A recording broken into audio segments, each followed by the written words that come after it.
সরাসরি রয়েছেন নিউজরুম থেকে আমাদের দুই ডেপুটি এক্সিকিউটিভ এডিটর রয়েছেন আমাদের সঙ্গে, ময়ূক রঞ্জন ঘোষ এবং শুভ্রাংশু চ্যাটার্জি। প্রথমেই আমি শুভ্রাংশুর কাছে যাব। শুভ্রাংশু, বাংলাদেশের মাটিকে কোনো বিচ্ছিন্নতাবাদী শক্তির জন্য ব্যবহার করতে দেওয়া হবে না, ভারত বিরোধিতার জন্য ব্যবহার করতে দেওয়া হবে না। ডিপ স্টেটের কাছে মাথা নত করেনি হাসিনা সরকার, সে কথাই বললেন আসাদুজ্জামান খান কামাল। কিন্তু এখন আমরা কি দেখতে পাচ্ছি? একেবারে তো উল্টোটা, তারাই আবার ট্রাইব্যুনাল খুলছে।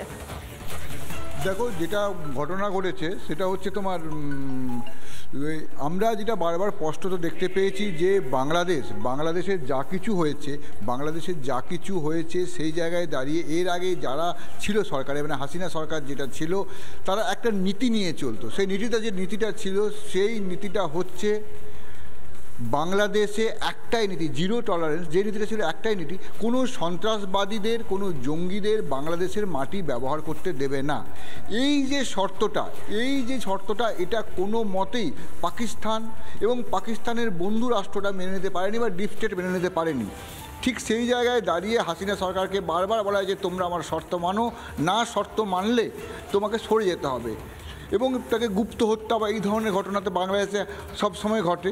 এই জায়গায় দাঁড়িয়ে যখন এটা হচ্ছিল না, একটা বিশাল ষড়যন্ত্র করে বাংলাদেশে হাসিনা সরকারের পতন ঘটানো হয়।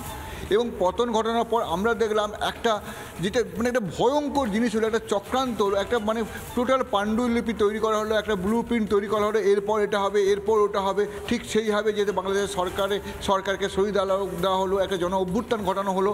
এবং তারপর যেটা দেখা হলো, একটা কেমন যেন একটা ভুল আইনের একটা তৈরি করা হলো, যেখানে নিজেই রাজা নিজেই প্রজা, আমরা ওখানে সবাই এক, যে ডাকাত সেই প্রজা সেই রাজা, তারাই করছে, দিয়ে হাসিনাটা মৃত্যুদণ্ড দিয়ে দেওয়া হলো।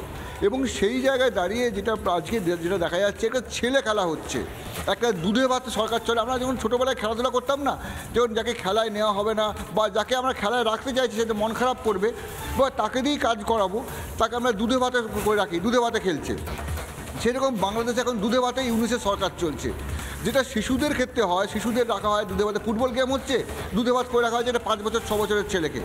সেটা ইউনিসেফের মধ্যে বৃদ্ধ, প্রগাঢ় বৃদ্ধ, তার 80-র উপর বয়স, তাকে একটা দুধে ভাত সরকারের মাথা করে রাখা হয়েছে যে সরকারটা চালাচ্ছে জঙ্গিরা, জামাতরা চালাচ্ছে এবং ডিপ স্টেট চালাচ্ছে, তারা এটাই করেছে। এবং সেই জায়গায় দাঁড়িয়ে যেটা হাসিনা সরকার করেছিল, জঙ্গিদের জিরো টলারেন্স, সন্ত্রাসবাদীদের মদত দেওয়া হবে না, কোনোভাবে বাংলাদেশের মাটিকে কোনোভাবে ভারতের জন্য কোনো জঙ্গিরা কোনো কাজ হিসেবে ব্যবহার করতে দেওয়া হবে না। সেই জায়গাটাতে নতুন সরকার যারা এলো, নতুন সরকার না, একটা লুণ্ঠনকারী দল যারা এলো, তারা করছে কি, এবার একের পর এক ঘটনা ঘটছে।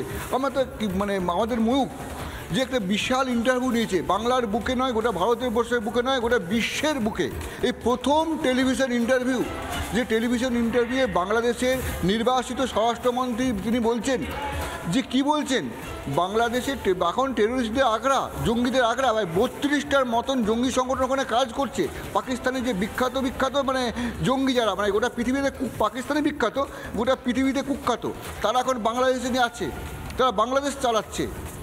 এই জায়গায় দাঁড়িয়ে বাংলাদেশ এখন একটা জঙ্গি রাষ্ট্র এবং জঙ্গি রাষ্ট্রের যা নিয়ম বাংলাদেশে তাই চলছে। বিশাখা, একদমই। এবং যেটা তুমি বলছিলে যে সামনে পুতুলের মতো মোহাম্মদ ইউনূসকে খাড়া করে আসলে জঙ্গিরা বাংলাদেশটা চালাচ্ছে। নানা ধরনের কন্টেন্ট দেখার জন্য লাইক করুন, শেয়ার করুন আমাদের ফেসবুক পেজ, সাবস্ক্রাইব করুন আমাদের ইউটিউব চ্যানেল। পাশাপাশি অন্যান্য ব্রেকিং নিউজের জন্য অবশ্যই চোখ রাখুন রিপাবলিক বাংলায়।